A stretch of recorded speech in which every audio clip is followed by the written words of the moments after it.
रिया अपने दोस्त मंजू और शालिनी के साथ गोवा ट्रिप पर जाने के लिए बहुत एक्साइटेड थी। वो तीनों रिया के घर पर बैठकर बातें कर रहे थे। मुझे तो अब भी यकीन ही नहीं हो रहा है दोस्तों, आखिरकार हमारे परिवार वाले मान ही गए हमें गोवा ट्रिप पर भेजने के लिए। सच में मंजू, मुझे तो ये सब सपने की तरह लगता है। हम लोग ना जाने कब से इस ट्रिप की प्लानिंग कर रहे थे और आखिरकार आज ये सच हो ही गई। अरे पर रिया और मंजू, ये कोई सपना नहीं है, हम तीनों सच में गोवा जा रहे हैं, वो भी अकेले। ये हमारी पहली ट्रिप होगी साथ में, बहुत ज्यादा मजा आने वाला है। हम बीच पर घूमेंगे, बढ़िया बढ़िया खाना खाएंगे। और ये देखो मेरे हाथ में क्या है। क्या? ये क्या है? ये तो तेरा मोबाइल है। अरे ये मोबाइल तो है, लेकिन देखो ना इसमें क्या खुला हुआ है। इसमें मैंने एक बहुत ही मजेदार चीज खोज निकाली है रिया, क्योंकि हमें गोवा में रोकने टोकने वाला कोई नहीं होगा। हम रात को इस डरावने बीच पर जाएंगे। ये सुनकर रिया और मंजू एक्साइटेड हो जाती हैं और शालिनी के हाथ से फोन छीन लेती हैं और पढ़ने लगती हैं। ओह, ये बीच तो हमारे होटल के ठीक सामने है शालिनी। ये तुमने हमें पहले क्यों नहीं बताया?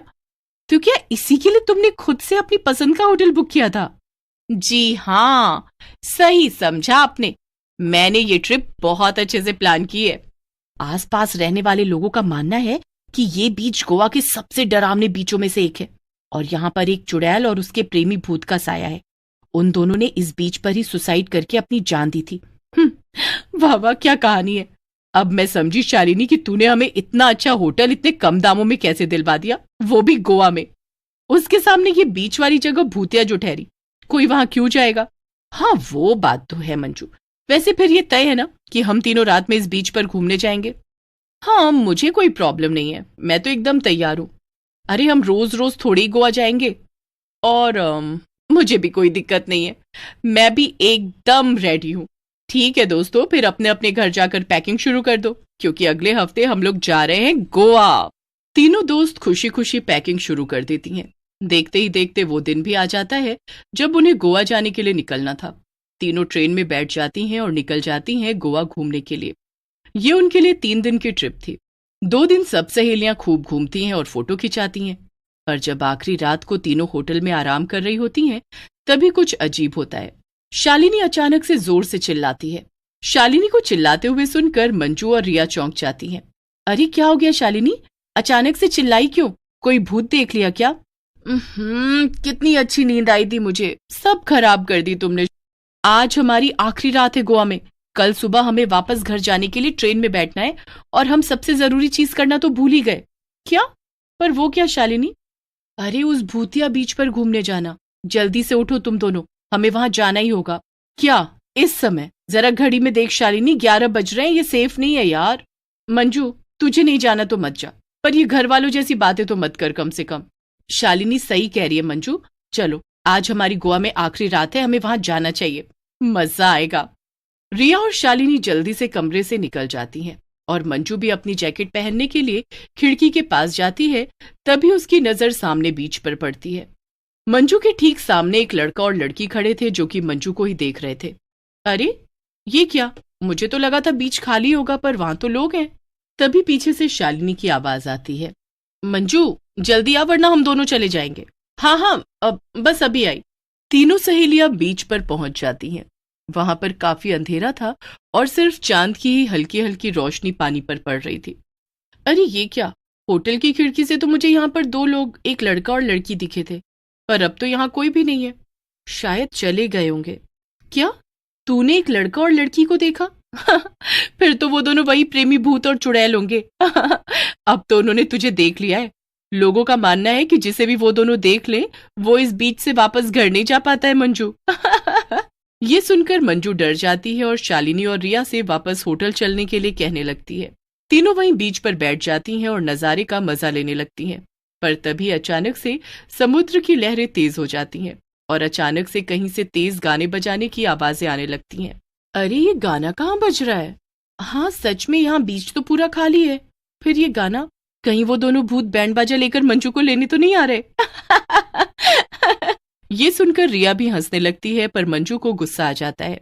बस बहुत हो गया, तुम दोनों को जितनी देर यहाँ बैठना हो बैठो, पर मैं तो जा रही हूँ वापस होटल। तुम लोगों का जब मन करे वापस आ जाना, मुझे अब यहाँ 1 मिनट भी नहीं रुकना है।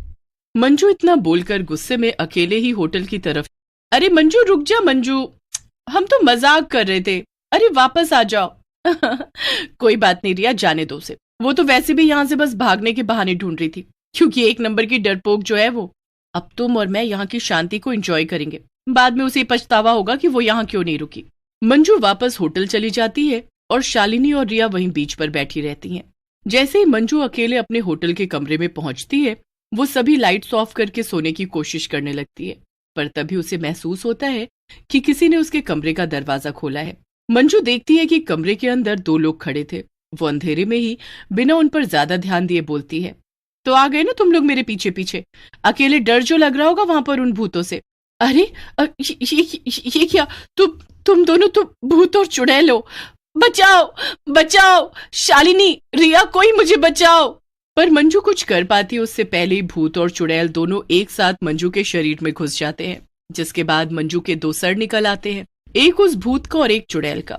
इसके बाद वो भयानक भूत और चुड़ैल होटल से निकलकर सीधा बीच की तरफ चल देते हैं, जहां पर शालिनी और रिया बैठे थे। उधर उन दोनों को इसकी भनक भी नहीं थी कि आगे क्या होने वाला है। शालिनी चल, अब बहुत हो गया, यहाँ तो हमें कोई भूत चुड़ैल नहीं दिखा, चल हम वापस मंजू के पास होटल चलते हैं। हाँ तू ठीक कह रही है रिया, चल चले। जैसे ही रिया और शालिनी उठती हैं और वापस जाने के लिए मुड़ती हैं, सामने उस दो सर वाले भयानक भूत को देखकर दोनों के होश उड़ जाते हैं। ये क्या चीज है शालिनी? इसके तो दो दो सर है, एक भूत का और एक चुड़ैल का। मुझे नहीं पता रिया कि ये क्या बला है। शालिनी और रिया दो सर वाले भूत को देखकर इतना ज्यादा डर गए थे कि ना तो उनकी चीख निकल रही थी और ना ही वो वहां से भाग रहे थे। तभी वो भूत का सर था, वो उन दोनों से बोलता है, अरे अरे, तुम दोनों तो यहाँ खास हमसे ही मिलने आई थी ना, फिर अब इतनी डरी हुई क्यों लग रही हो? हाँ हाँ, क्या हुआ? तुम्हें हमसे मिलकर खुशी नहीं हुई क्या? हमारी दोस्त मंजू, वो कहाँ है? तुम्हारे सामने ही तो खड़ी है। क्या? तुमने उसके साथ क्या किया? क्या वो मर गई?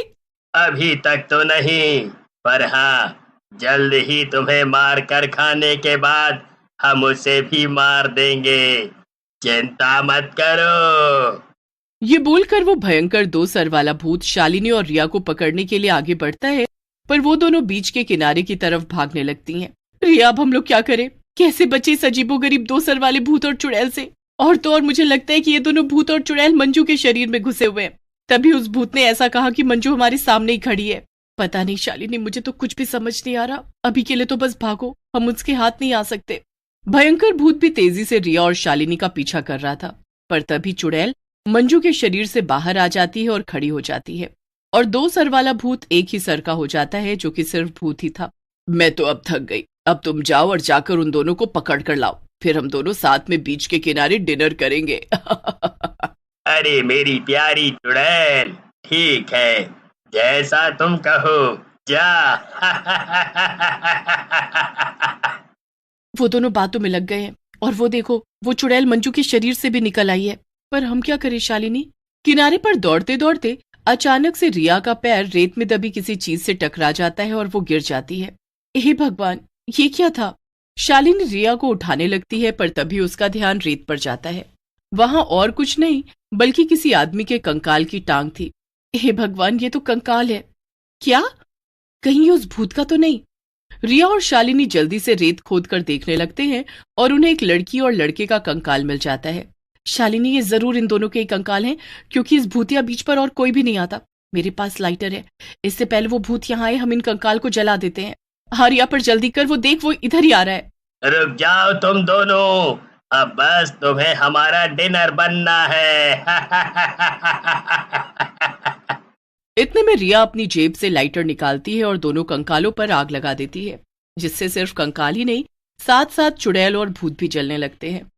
पर भूत जलने से पहले मंजू के शरीर से बाहर आ जाता है और फिर तड़प तड़प कर चुड़ैल के साथ ही गायब हो जाता है। ये क्या हो रहा है? शालिनी, रिया, होटल रूम में मैंने उन भूत और चुड़ैल को अपनी आंखों से देखा। जल्दी से इस भूतिया बीच से चलो। शालिनी रिया मंजू को गले लगा लेती हैं और फिर तीनों वापस अपने होटल चली जाती हैं। इसके बाद वो तीनों कसम खाती हैं कि आइंदा कभी भी ऐसा कोई काम नहीं करेंगे जिसमें कोई भी भूत या चुड़ैल शामिल हो।